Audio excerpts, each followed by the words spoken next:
보시면 여기 이렇게 뭔가 벌이 있죠. 땡땡이랑. 이게 뭐 아무도 잘 모르시긴 하는데 이게 구찌거든요.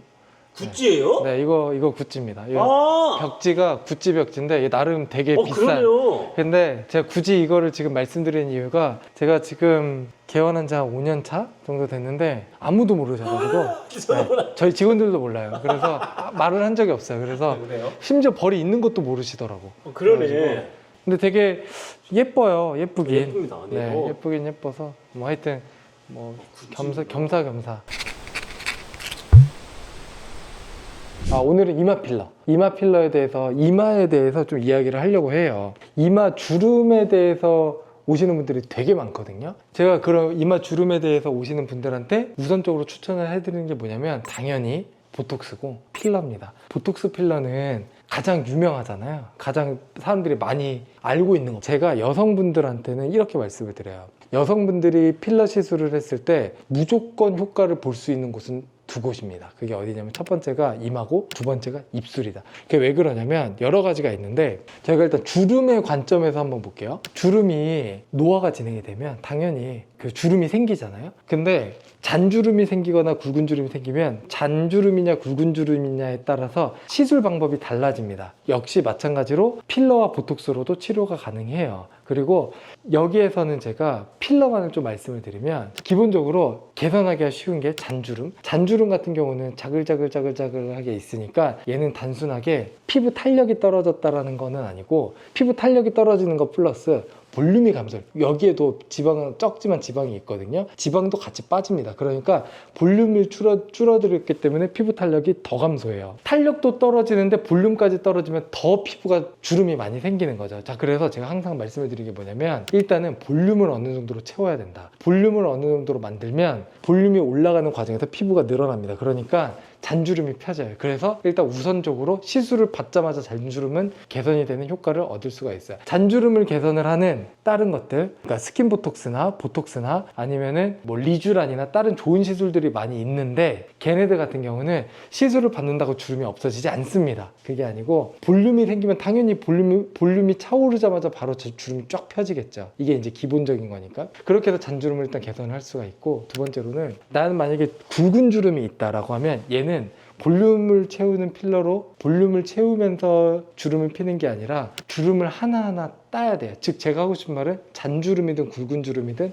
필러 하나로 충분히 개선을 할 수가 있어요. 자, 근데 그렇다고 볼륨을 채울 때 많이 걱정을 하는 게 무슨 이렇게 툭 튀어나오게 요거를 가장 걱정하는데 요즘은 아무도 그렇게 시술을 안 합니다. 그러니까 내 얼굴에 자연스럽게 많은 원장님들께서 그렇게 다 시술을 하기 때문에 필러는 전혀 걱정을 하실 필요가 없고, 제가 이마 필러를 꼭 추천을 드리는 두 번째 이유가 뭐냐면 주름하고 잔주름도 개선을 하지만 요즘은 보통 이제 성형수술을 많이 받거든요. 여성분들 많이 받아요. 근데 가장 많이 받는 곳 중에 하나가 어디냐면 코예요. 그러니까 눈도 많이 받고, 근데 코를 받잖아요. 코 성형수술을 받으면 콧대가 높아져요. 콧대가 높아지면 저희가 옆모습을 그린다라고 할 때 약간 요 곡선이 있잖아요. 근데 원래가 요 곡선인데 콧대가 이렇게 올라가면 곡선이 무너져요. 이마 끝부터 시작해서 이게 이런 식으로 거의 뭐 일자가 되는 거죠. 코 수술을 많이 하는데 이마는 신경을 안 써요. 저는 이게 너무 답답해요. 왜냐면 코가 올라간 만큼 그 코를 더 돋보이고 내 얼굴에 자연스럽게 만들려면 어느 정도 그때 툭 튀어나오는 게 아니라 아주 자연스럽게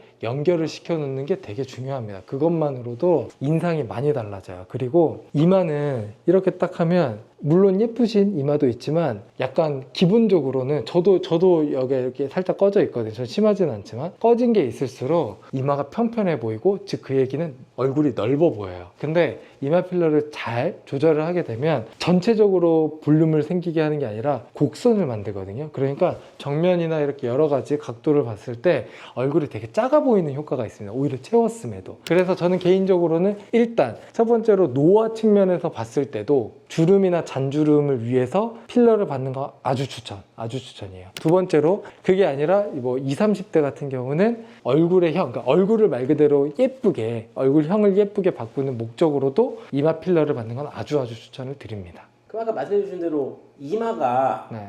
다 사람마다 다르지 않습니까? 네. 그 이마의 유형에 따라서도 그냥 무조건 다 플러스가 되는 겁니까? 무조건 플러스예요. 그러니까 예를 들어서 나는 이마 필러를 받을 필요도 없는데 이마 필러 그럼 안 받으면 돼요.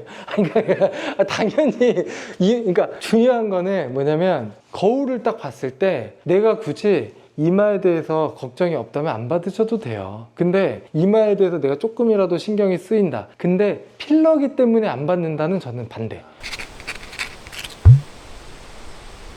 이거 안 여쭤볼 수가 없습니다. 원장님. 이마 필러, 뭐 부작용 이런 건 없습니까? 원장님? 이마 필러 부작용은 필러 자체에 대해서 예를 들어 뭐 알러지 반응이 있거나 뭐 이런 것들이 있을 수는 있어요. 필러가 내려온다 이런 거는 약간 이제 시술의 문제인 거지 특별한 부작용은 없다고 보시면 돼요. 어쨌든 필러 자체에 대한 알러지가 있어가지고 뭐 녹이거나 이런 필요가 있을 수는 있는데 그거 말고는 특별한 걱정은 안 하셔도 돼요. 뭐 옛날에 이제 그 정상적인 필러 제품이 아니라 이제 좀 이상한 외부 물질을 넣어가지고 좀 이제 부작용이 생기고 이런 것 때문에 걱정을 하시는 분들이 많은데 병원은 그런 거 한 군데도 없습니다. 예전에는 막 뭐 저도 들었는데 뭐 목욕탕 이런 데서도 막 하시고 실제로 필러를 뭐 불법 시술, 그러니까 불법으로 시술을 하는 거예요. 의사도 아니고 그냥 일반인이 정체도 모르는 어떤 이제 이런 걸 당연히 받아서도 안 되고 당연히 안 하시는 게 맞는 거고. 근데 병원에서 하는 필러는 굉장히 안전하고 이미 안전하다고 인정을 받은 거기 때문에 전혀 걱정 안 하셔도 돼요. 무조건 효과가 좋아요.